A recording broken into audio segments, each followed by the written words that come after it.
अस्सलाम वालेकुम my YouTube families, कैसे हैं आप सब। उम्मीद करते हैं आप सब खैरियत से होंगे। Welcome back my channel talk about health. आज हम बात करेंगे टेटनस के बारे में कि टेटनस क्या होता है या आखिर किस बीमारी का नाम है।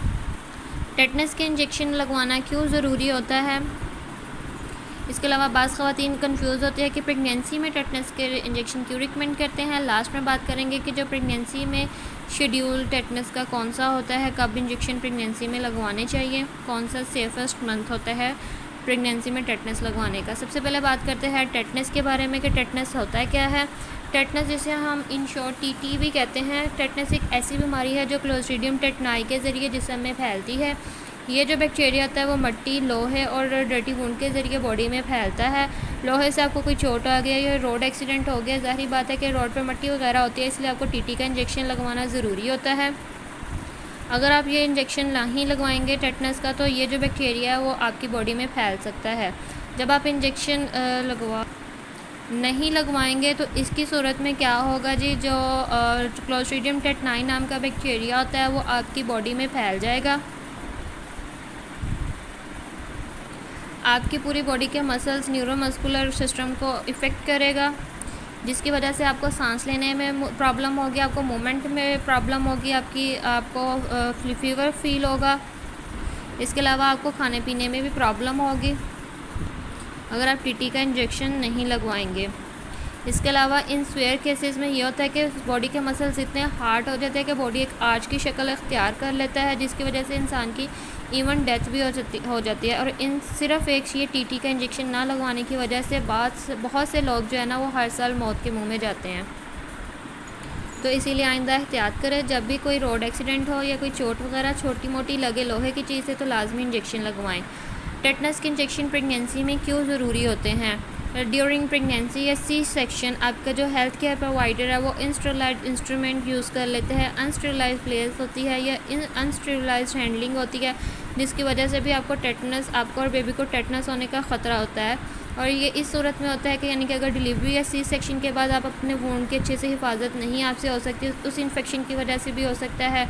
Unsterilised handling instrument and place in case में आएगा कि जो गाँव एरिया में ज़्यादातर जो डिलीवरी हैं वो घरों में होती हैं, जिसमें जो बेबी की अम्बिलिकल कॉर्ड है वो बेबी जो है ना वो ब्लेड वगैरह से काटी जाती है और वो प्लेस बाज़ दफ़ा गंदी होती है, जिसकी वजह से वो टेटनस जो है ना वो बेबी में या मदर में ट्रांसफ़र हो सकता है। बेबी का इम्यून सिस्टम चूँकि वीक होता है तो इसलिए बेबी को टेटनस होने के ज़्यादा चांसेस होते हैं। बेबी को टेटनस से बचाने के लिए इसलिए ड्यूरिंग प्रेगनेंसी जो है वो टेटनस का इंजेक्शन लगाया जाता है। Tetanus injection schedule in pregnancy कि प्रेगनेंसी में टेटनस के इंजेक्शन कब लगवाएं। वैसे तो जो WHO वर्ल्ड हेल्थ ऑर्गेनाइजेशन के मुताबिक जब लड़की की एज 15 to 45 के मिड में हो और वो मैरिड हो तो मैरिड हो तो उसको चाहिए कि वो टेटनस के इंजेक्शन, जब वो प्रेगनेंसी होता है वो टेटनस के इंजेक्शन लगाना शुरू करे। जब फर्स्ट इंजेक्शन होगा जो जैसे पहली प्रेगनेंसी या दूसरी प्रेगनेंसी, जिस प्रेगनेंसी में भी आप ये शेड्यूल शुरू करना चाहे शुरू कर सकते हैं।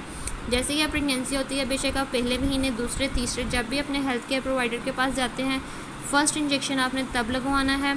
लाइक आप 15 जनवरी को गए हैं, ठीक है, तो जो उसके बाद जो नेक्स्ट इंजेक्शन है आपने 15 फरवरी को लगवाना है अपना। इसके बाद जो थर्ड इंजेक्शन है वो आपने आफ्टर 6 मंथ 15 फरवरी के बाद, जैसे कि लाइक मार्च, अप्रैल, मई, जून, जुलाई, अगस्त, 15 अगस्त को आपने अपना तीसरा इंजेक्शन लगवाना है उसी प्रेगनेंसी में, ठीक है। उसके बाद आपने नेक्स्ट ईयर के 15 अगस्त के बाद अपना चौथा इंजेक्शन लगवाना है। उसके बाद फिर आपने फिर 1 ईयर के गैप से उस नेक्स्ट 15 अगस्त पे आपने अपना 5वां इंजेक्शन, ये 5 इंजेक्शंस होते हैं जो कि आपने कंप्लीट करने होते हैं। बेशक पहली प्रेगनेंसी में कर ले, दूसरी में कर ले, लेकिन जब एक दफ़ा ये आपका 5 कंप्लीट हो गया, 5 का कोर्स कंप्लीट हो गया तो आपको किसी दूसरी प्रेगनेंसी में जो है ना वो टेटनस के इंजेक्शंस की ज़रूरत नहीं होती। इसके अलावा मदर जो होते हैं वो 15 to 45 की एज तक जो होती है ना वो कम्प्लीटली ना वो टेटनस के जो भी इशू होते हैं ना उससे सेफ हो जाती है।